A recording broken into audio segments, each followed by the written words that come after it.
नियम थोड़ा सा ओम के नियम और उसके बाद में जूल का। ओम कूलम के नियम आप लोग पहले से समझ गए हैं नहीं? कूलम के नियम कहता क्या है जी? कूलम के नियम क्या कहता है? दो आवेशों के बीच लगने वाला आकर्षण या विकर्षण बल। आप उसके भी कह सकते हैं दो आवेशों के बीच क्रियाशील बल। समझ रहे हैं ना?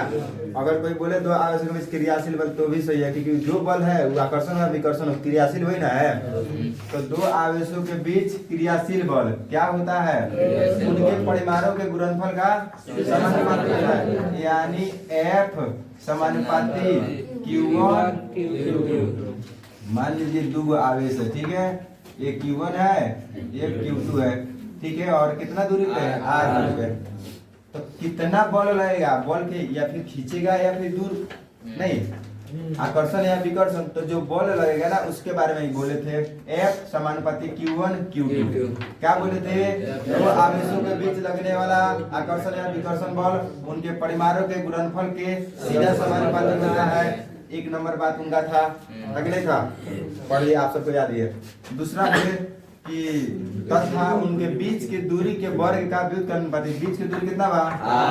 जो बल है ना वो बीच के दूरी के वर्ग का व्युत्क्रमानुपाती था। बीच की दूरी r है, उसके वर्ग का व्युत्क्रमानुपाती मतलब बट्टा में। ये समीकरण कितना हो गया? एक और दो को ध्यान से देखिएगा तो आप इसको सही कीजिएगा तो इस तरह से हो जाएगा Q1 Q2 बट्टा R स्क्वायर। ठीक है? आप अगर मैथ बनाते हैं तो इसको हटाना जानते होंगे। इसको हटा के आप कोई और अचर मान रख दीजिए। अचर मतलब नियत, जिसका मान नियत हो, तो आप इसको हटा के इस तरह से कीजिएगा F बराबर K इंटू Q1 Q2 बट्टा R स्क्वायर। यही ना है? K का मान हम बताए थे 1/4 पाई एप्सिलॉन 0। जहाँ इतना समझिए अभी K का चीज है एक नियतांक है, यही तो हम पढ़े हैं। अब कोई पूछेगा K का मान कितना हो सकता है? 1/4 पाई, इसको एप्सिलॉन 0 बोलते हैं। ठीक है? इसका मान होता है 10 गुना 10 के पावर 9। ठीक है? तो उतना ज्यादा फिर लोड रखने से कोई फायदा नहीं है। अभी आप इतना ही समझिए। ठीक है? Q का मतलब हम मानते हैं आवेश। क्या मानते हैं? आवेश। सबको पता है Q को हम लोग आवेश को Q से सूचित करते हैं ना, और आवेश का ऐसा ही मात्रक कूलम्ब होता है। ठीक है? यहाँ पे ध्यान से देखिए, हम लिखे हैं Q बराबर Ne। Q बराबर Ne कहने का मतलब आवेश उत्पन्न कैसे होता है जी? तो इलेक्ट्रॉन पे जितना आवेश है उसको थोड़ा सा देखिए। आवेश, इलेक्ट्रॉन का मान बढ़ेगा तो आवेश का मान भी बढ़ेगा, क्योंकि एक इलेक्ट्रॉन पर कितना आवेश है? 1.6 आवेश है। बात समझ रहा है? इधर नहीं दिख रहा है। एक इलेक्ट्रॉन पर इतना आवेश है, तो दो गो इलेक्ट्रॉन पर इसके दुगुना हो जाएगा। 3 गो पे 3 गुना, 4 गो पे 4 गुना, तो कहने गुना में लगा दे। इसलिए एक सूत्र हो गया Q बराबर Ne, यानी जितना ज्यादा इलेक्ट्रॉन रहेगा ना उतना ज्यादा आवेश बनेगा। इसका मतलब हम एक निकालते हैं यहाँ से। आइए इसको हम हटा देते हैं, इसका कोई जरूरत अभी नहीं लग रहा है। अगर इलेक्ट्रॉन है 5, इलेक्ट्रॉन कितना है? 5, तो हम लिख देंगे N बराबर 5। जैसे कोई पूछ रहा है बताइए कितना आवेश होगा? अगर मुझे एक चालक तार से 5 इलेक्ट्रॉन प्रवाहित हुआ, सवाल देखो, इस तरह का सवाल है आपकी किताब में। एक चालक तार से कितना 5 इलेक्ट्रॉन, कितना आवेश का मतलब रूपांतरण हुआ, कितना आवेश प्रवाहित हुआ? बताओ। को इलेक्ट्रॉन बोला है? 5 गुना 1.6 गुना 10 यही क्या हो गया? आंसर है। कोई कहेगा 10 गो इलेक्ट्रॉन गया, बताओ कितना आवेश? तो 10 से गुना कर देंगे। किसमें? इसमें। आपको ये याद रखना होगा, एक इलेक्ट्रॉन पर इतना कूलम आवेश होता है। ठीक है? इधर से 1 मिनट में निकलने वाले हम लोग। अब आवेश इतना है, ठीक है? लेकिन एक कूलम आवेश कितना इलेक्ट्रॉन पर हो सकता है? एक इलेक्ट्रॉन पर इतना कूलम आवेश, लेकिन एक कूलम आवेश कितना इलेक्ट्रॉन पर? 6.25 गुना 10 के पावर 18 इलेक्ट्रॉन पर उतना इलेक्ट्रॉन मिलेगा ना, तब जाके कितना कूलम आवेश होगा? 1 कूलम आवेश होगा। ठीक है? इसको हम हटाते हैं, इधर समझते हैं। ये चालक तार है या कोई पदार्थ है, ठीक है, इसको हम लोग रगड़ेंगे तो ये आवेशित हो जाएगा। बात को समझ रहे हैं? किसी पदार्थ को हम लोग रगड़ते हैं तो आवेशित हो जाता है, ठीक है, उसको हम लोग बोलते हैं स्थिर वैद्युत। क्या बोलते हैं? स्थिर वैद्युत। अगर वही आवेश को रास्ता मिल जाए प्रवाहित होने का, क्या चीज? रास्ता। इसका मतलब उसका कनेक्शन किसी चालक तार से हो जाए तो रास्ता मिल गया, और उसको ले जाने वाला कोई आ जाए, मदद करने वाला कोई आ जाए तो वो तो प्रवाहित होगा। जैसे हम है यहाँ पे, चला नहीं जा रहा है या मने नहीं कर रहा है, लेकिन कोई आएगा पीछे से इधर धक्का देगा, चलो भाई चलो, तो हमको जाना पड़ेगा। अगर हम जाएंगे, स्पीड में जाएंगे, लगातार जाएंगे, तो क्या हो जाएगा? धारा प्रवाहित हो जाएगा। समझ रहे हैं ना? इसी तरह से इलेक्ट्रॉन है, आवेशित है, अब इसको एक रास्ता मिल गया, एक चालक से जोड़ दिया गया, और पीछे से विभवांतर दे दिया जा रहा है। विभवांतर किससे आता है? तो बैटरी से आता है, या जनरेटर से आता है, या ये सब चीज से आता है। वही क्या निकलता है? विभवांतर निकलता है। वो क्या करता है? धक्का देता है इलेक्ट्रॉन को, ठीक है। अब इलेक्ट्रॉन को धक्का देगा। अब जब इलेक्ट्रॉन जाएगा, इलेक्ट्रॉन क्या होगा? अब आवेश को ही लेके जाएगा, क्योंकि एक इलेक्ट्रॉन में इतना होता, बस उसी को बोलते हैं विद्युत धारा। इलेक्ट्रॉन जब प्रवाहित होगा ना, उसी को क्या कहते हैं? इलेक्ट्रॉन किसको लेके जा रहा है? आवेश को। किसको? तो यही ना कहता है, आवेशों के प्रवाह के दर को विद्युत धारा कहते हैं। फिर से बोलिए, आवेशों के प्रवाह के दर को विद्युत धारा कहते हैं। यहाँ पे आप समझ गए ना कि आवेश को Q से सूचित करते हैं और उसके SI मात्रा को C से सूचित करते हैं। C मतलब कूलम, क्या कि कूलम में ना नियम दिए ये सब चीज बा, तो बोले कि नहीं नहीं नहीं, आवेश का SI मात्रा कूलम होना चाहिए, हम इसका नियम दिए। तो बोले ठीक है, चलिए बात खत्म कीजिए। ये बात खत्म हो गया। अभी हम लोग क्या चीज समझ लिए हैं? धारा। तो धारा मतलब विद्युत धारा, ठीक है, विद्युत। और विद्युत धारा को सूचित करते हैं हम लोग से, और इसका SI मात्रक जो होता है ना, वो होता है एम्पियर। क्या होता है? और एम्पियर को सूचित करते हैं। ये सब आप पहले पढ़ लिए, हम दिमाग में सेट कर रहे हैं। 2-4 बच्चा जो बच गया होगा, जिसके दिमाग में अगर नहीं आया होगा ओम के नियम, कूलम के नियम, जूल के उष्मीय नियम, तो उसके लिए ये सब चीजें संडे का क्लास है। और इसको किस यंत्र से मापते हैं? तो इसको मापते हैं एमीटर, या जैसे कि हमारे लिखने से पहले आप लोग बोल रहे हैं, इसका मतलब आप सबको याद हो गया है। विद्युत धारा हो गया।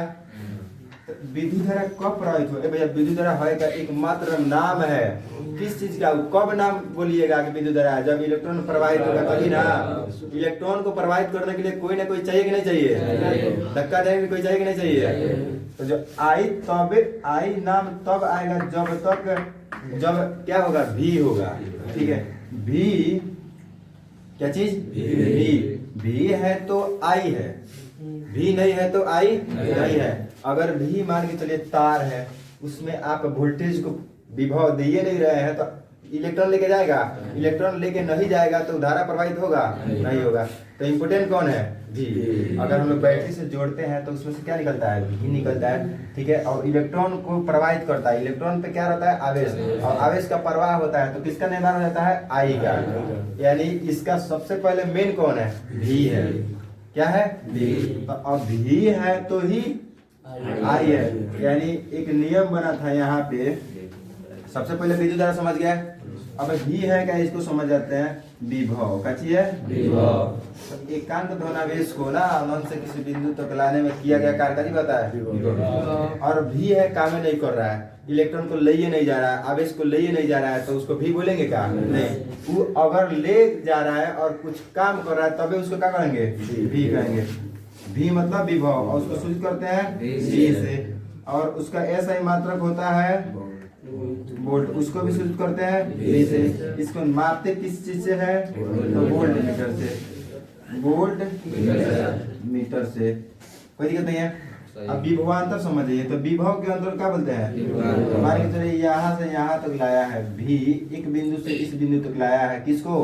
प्रवाहित किया है ना। आप समझ लीजिए आई को लाया है समझने के लिए, तो यहाँ पे उसका मान दूसरा होगा, यहाँ पे उसका मान दूसरा होगा, तो काम कर रहा है ना। क्या? एकांक धनावेश को अनंत से किसी बिंदु तक लाने में किया गया कार्य, तो यहाँ तक लाया तो तनिक कम कार्य होगा, यहाँ तक गया है तो ज्यादा कार्य होगा। तो कार्य के अंतर को कोई पूछेगा बताओ इसके बीच में कितना कार्य हुआ है, तो घटा दीजिएगा तब ना निकलेगा। तो इसको बोलेंगे क्या जी, विभवांतर। विभवांतर का भी ऐसा ही मतलब वोल्ट होता है और उसको नापते किस चीज से है, कोई दिक्कत नहीं है। तो आपको दो चीज समझ में आ गया, क्या चीज, विद्युत धारा और विभवांतर। एक होता है प्रतिरोध। देखिए ये प्रतिरोध है ना, ये इसका दोस्त है लेकिन साथ में रहेगा, ठीक है। दोस्त है काम की कैसे करता है, दुश्मनी वाला करता है, काम रुकने वाला करता है।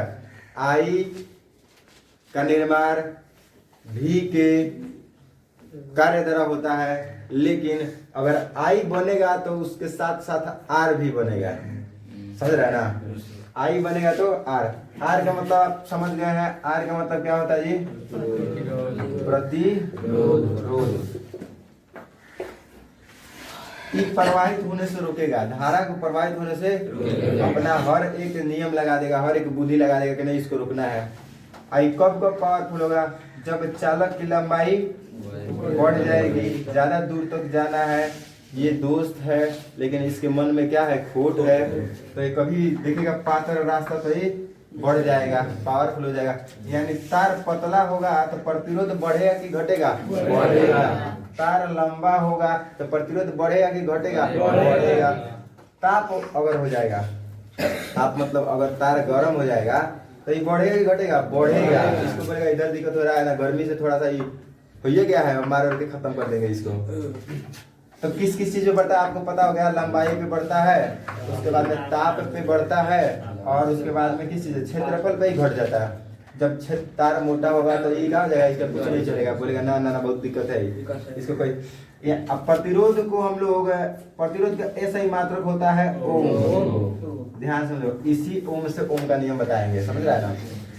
अब ओम को हम ऐसे सूचित करते हैं कभी बात से यार, और इसको मापते किस चीज से है, तो एक होता है गैल्वेनोमीटर, ठीक है, जो आपको बाद में पढ़ाया जाएगा। इसको मापने की जरूरत ही नहीं होता है, ठीक है। किस किस चीज को नापा जाता है जी, धारा को और विभव को, उसी से पता चल जाता है जितना दूर तक धारा गया उतना दूर तक तो गया वो साथे में जाता है। अब इसका ऐसा ही मात्रक ओम है, और इसका मतलब ओम के नियम से ही आया हुआ है। ओम का नियम क्या कहता है, ओम का नियम कहता है ना, अचर ताप पर। ताप अचर होना क्यों जरूरी है, क्योंकि ताप बढ़ने पे प्रतिरोध बढ़ जाएगा तो फिर मैटर गड़बड़ा जाएगा, इसलिए ताप को स्थिर रख के तब नियम बनाइए, ठीक है जी। तो अचर ताप पर किसी चालक से प्रवाहित होने वाली विद्युत धारा ना, चालक से प्रवाहित होने वाली विद्युत धारा सिरों के बीच विवर्तन का सीधा कहने का मतलब यही ना कह रहा है कि इस समानुपाती होता है किस चीज का, ओम के नियम अनुसार। वो कह रहा है ना चालक से प्रवाहित होने वाली विद्युत धारा मतलब आई, यहाँ पे बता दिया है। उसके सिरों के बीच विभवांतर का सीधा समानुपाती होती है, यानी अगर आई बढ़ा है तो इसका मतलब भी बढ़ा है, तभी तो, क्योंकि भी ही तो है जो आई को धक्का देके वहां तक पहुंचा रहा है, कार्य कर रहा है। कार्य कौन कर रहा है, भी। दिक्कत नहीं है। अब हम अभी पढ़े हैं कि जब आई उत्पन्न हो रहा है ना, अब भी उत्पन्न कर रहा है, दोनों दोष से, तो उसमें एक तीसरा भी है जिसके मन में खोट है। इसको हम मैथ के नियम से अगर बदलते हैं तो भी बराबर आर आई हो जाएगा। यहाँ पे हम आर का है लिखेंगे कि यही ना साथ में जा रहा है, कि फिक्स है अपना, इसका एक लेवल फिक्स है, हम इतना दिक्कत करेंगे, ठीक है। ये एक नियतांक है, इसको हम लोग बोलते हैं प्रतिरोध, कोई दिक्कत नहीं। इसी नियम को अगर बढ़िया से हम लिख दे तो इस तरह से लिख सकते हैं ना, V बराबर आई आर। इसी को हम लोग बोलते हैं ओम के नियम से प्राप्त हुआ है, ठीक है। ओम का नियम जो बतवा बोले ना, 20 समानुपाती आई, ओम का नियम हो गया, उसी से ही प्राप्त हुआ। क्योंकि साथ में प्रतिरोध भी रहता है, तो उसको दिखा दीजिए V बराबर आर आई या V बराबर आई आर। अगर कोई बोलता है आई बराबर क्या हो जाएगा, तो आई बराबर हो जाएगा V बटा आर। कोई पूछेगा आर बराबर क्या हो जाएगा, तो आर बराबर हो जाएगा अरे V बटा आई, ठीक है। दोनों दोस्त में लड़ाई लगवा दो, भागा कटाकुटी करवा दो, और प्रतिरोध क्या हो जाएगा, जीत जाएगा। आर बराबर V बटा आई बराबर V बटा V बराबर आई आर, कैसे ओम के नियम है। अब हम ओम के नियम भी थोड़ा थोड़ा समझ गए, क्योंकि अलग क्लास में हम लोग कूलम समझे, अलग क्लास में ओम समझे। ये उसको रिलेट करके हम किसके पास जा रहे हैं? जूल के पास। अब एक बात बताओ कि विभवांतर का काम क्या है ना, विभव का काम क्या है? विभव कहता है एक बिंदु से दूसरे बिंदु में ले जाता है और कार्य करता है, उसी कार्य को क्या कहते हैं? वही एक बिंदु से दूसरे बिंदु तक ले जाने में किया गया क्या कार्य किया गया, कार्य विभव कहलाता है। तो कार्य को सूचित करो किस चीज से? W से। ठीक है। अगर एक गो आवेश को लेके आया है, कितना आवेश? एक कूलम आवेश को लेके आया है, तो कितना कार्य होगा? W बराबर V गुना 1। और कार्य कैसा ही मात्रक होता है? जूल। ठीक है, ध्यान समझो। कब? जब एक कूलम आवेश हो, तो एक कूलम आवेश हो, लेकिन जब आवेश कितना हो? एक कूलम हो, लेकिन जब आवेश कितना कूलम हो भैया? नहीं, क्यू कूलम हो। कितना हो? आवेश का जो मात्रा कितना हो? क्यू हो। क्यू हो तो W बराबर कितना हो जाएगा? V गुना क्यू जूल। कोई दिक्कत है? नहीं है। तो हम लोग क्या चीज करना है? हम लोग जूल है, हम लोग मान लीजिए जूल है, हम लोग क्या है? जूल है, और इसको बना रहे, इस फॉर्मूले को बना रहे हैं। तो हमारे दिमाग में अभी एक आया है कि V के बराबर क्या होता है? IR। तो V के जगह हम लिख देते हैं IR। कोई दिक्कत नहीं है। हम छोटका R लिख देते, कोई दिक्कत है? नहीं है। R मतलब R होता है। अब बढ़ के R लिख देता, नहीं हमें क्या करेगा ना? सोचबो समझा, तू सोचबा छोटका R का लिख दिया, कोई हमारा से बड़का लिखा है परीक्षा में तो गड़बड़ हो जाए। तो उससे बढ़िया है बड़का। गुना क्या है? Q। तो Q बराबर होता है, आपको बता दे, I Q बराबर I। अगर कोई पूछेगा आवेश कितना बना, ए भैया जितना समय तक धारा प्रवाहित हुआ ना उतने बना, यानी I गुना T विद्युत धारा गुना समय बराबर उतना आवेश बन गया है। तो Q के जगह पर क्या लिख देंगे? I T। आगे किसके बारे में हो रहा है? कार्य के बारे में। किधर लिख देंगे? जूल। अब इसको आप समझ रहे हैं, मैथ के विद्यार्थी है, तो I में गुना होगा तो हो जाएगा I। R अकेले है, T अकेले है, और जूल है मात्रक, गुना नहीं करना वो मात्रक, यानी W बराबर I स्क्वायर। कार्य कितना हुआ? W बराबर I स्क्वायर। बहुत दिक्कत है, ये तार है, ये चालक है, ठीक है। और आपको पता है हर एक पदार्थ है ना, छोटे छोटे कणों से मिलकर बना होता है। उन कणों को बोलते हैं परमाणु। और परमाणु के बीच में रहता है इलेक्ट्रॉन, प्रोटॉन, न्यूट्रॉन। जिसमें प्रोटॉन न्यूट्रॉन नाभिक में रहता है, इलेक्ट्रॉन घूमते रहता है, तो इलेक्ट्रॉनवान आ जाता है। अब जाने में दिक्कत तो होगा क्योंकि ये भी कण है, चालक पदार्थ है, तो कणे से ना बना है। कण मतलब परमाणु से ना बना है। तो एक बात बताओ, हमको जाना है कहीं पे, भीड़ है, समझ रहा है? भीड़ बस में होता है, नहीं तो ट्रेन में होता है। तो अब ट्रेन का उदाहरण इसलिए दे रहा है क्योंकि लंबा जा सकते हैं आप स्लीपर वाले बोगी में। तो आप इलेक्ट्रॉन है, आपको यहाँ से यहाँ तक जाना है, और इसको लेके जा रहा है भी। कौन लेके जा रहा है? इलेक्ट्रॉन प्रवाहित हो रहा है, उसी को विद्युत धारा बोलते हैं। यानी I बन रहा है, I जा रहा है, I प्रवाहित हो रहा है, उसको लेके जा रहा है कौन? V। और W कार्य हो रहा है। कोई दिक्कत नहीं, कोई दिक्कत नहीं। जितना दूर जाएगा उतने ज्यादा काम होगा, जितना ज्यादा I जाएगा उतना ज्यादा काम होगा, और जितना ज्यादा काम होगा उतने ज्यादा दिक्कत होगा। हो के नहीं होगा? काम ज्यादा है तो इसका मतलब दिक्कत भी ज्यादा है। अब यहाँ इसी को तो बोले जुल के नहीं हो, अब थोड़ा सा उनके भाषा में समझा देते हैं। जाएगा तो गर्म भी होगा, टकराएगा इधर, टकराएगा इधर, घुस के जाएगा इधर, जाएगा लड़ेगा, लड़ेगा कि नहीं लड़ेगा? हटो हटो हटो हटो। जात जात भाई भीड़ में है, बहुत भीड़ है, हार्ड भीड़ है, कड़ से टकराना है। तो टकराते टकराते गर्म होगा कि ठंडा होगा? गर्म होगा। इतना ना गर्म हो जाएगा, इतना ना गर्म हो जाएगा कि नियम बनाना पड़ेगा। कौन सा नियम? ये बात है। आप थोड़ा दूर गए तो थोड़ा सा गर्म होइएगा, ज्यादा दूर गए तो ज्यादा गर्म। गर्म मतलब उष्मा, रगड़ाते रगड़ाते गर्म ना होई, भाई मार करा से मार करा तो गर्म हो जाएगी। ठीक है, तो ये इलेक्ट्रॉन जब जाता है ना तो अपने कणों से टकराता है, तो कणों से टकराता है तो क्या होता है, उसमें उष्मा उत्पन्न, उष्मा मतलब गर्मी उत्पन्न हो जाता है। अब गर्मी उत्पन्न होता है तो सबको समझ में आ रहा है कि ज्यादा दूर तक जाएगा तो ज्यादा गर्मी होगा, ज्यादा समय तक जाएगा तब वो ज्यादा गर्मी होगा, कोई दिक्कत, ज्यादा धारा प्रवाहित होगा तब वो ज्यादा गर्मी होगा। एक मतलब जितना काम हुई उतने उष्मा उत्पन्न हुई कि ना हुई, इतनी सही काम हुई, गर्मी ना हुई होगा। तो इसका मतलब जितना ज्यादा काम होगा उतना ज्यादा उष्मा उत्पन्न होगा। तो हम W बराबर Q मान लेते हैं और Q बराबर उष्मा मान लेते हैं। क्या मान लेते हैं, उष्मा मान लेते हैं। तो हम जब मान लिए हैं, आप मान लिए हैं तो लिख दीजिए। तो हम इसको ये लिख सकते हैं Q बराबर I स्क्वायर RT लिख सकते हैं ना। भाई कार्य है, हाई यहाँ पे उष्मा है, तो आप तो दिमाग में आइए गया कि ज्यादा कार होगा तो ज्यादा उष्मा, कम कार होगा तो कम उष्मा, जितना कार होगा उतना उष्मा, यानी दोनों का चीज है बराबर है। अब Q बराबर I स्क्वायर RT को देख लिए जूल, किसने देखा, जूल देख लिया और दिमाग लगाने लगे। आप भी दिमाग लगाइए, ठीक है। तो 3 गो बात बोले, कौ बात बोले,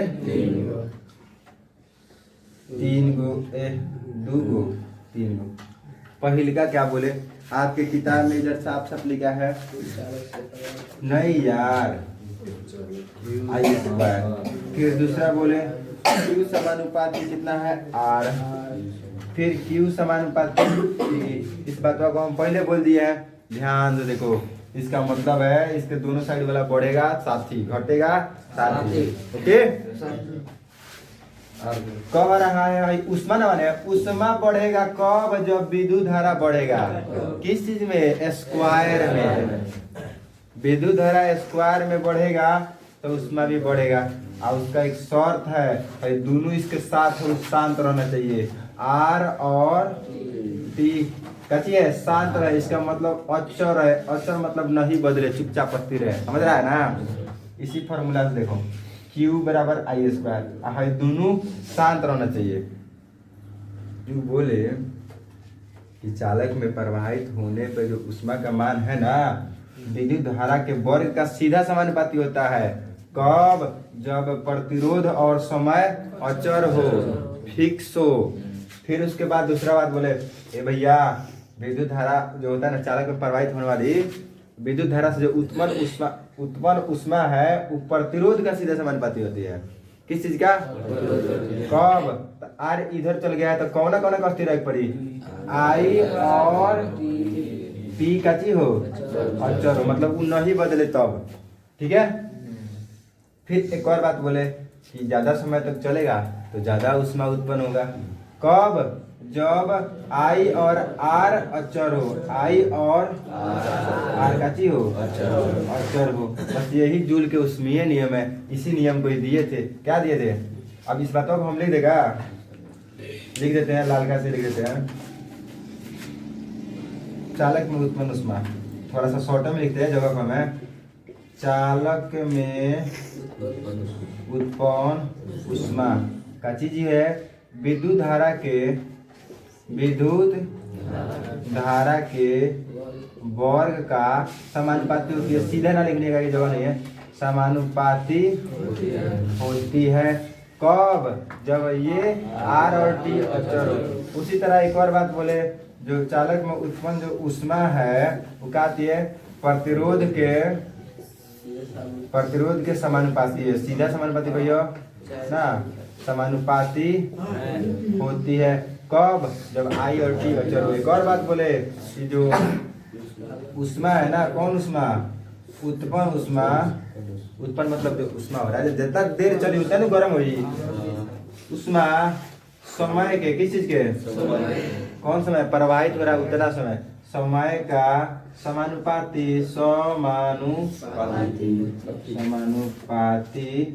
होती है।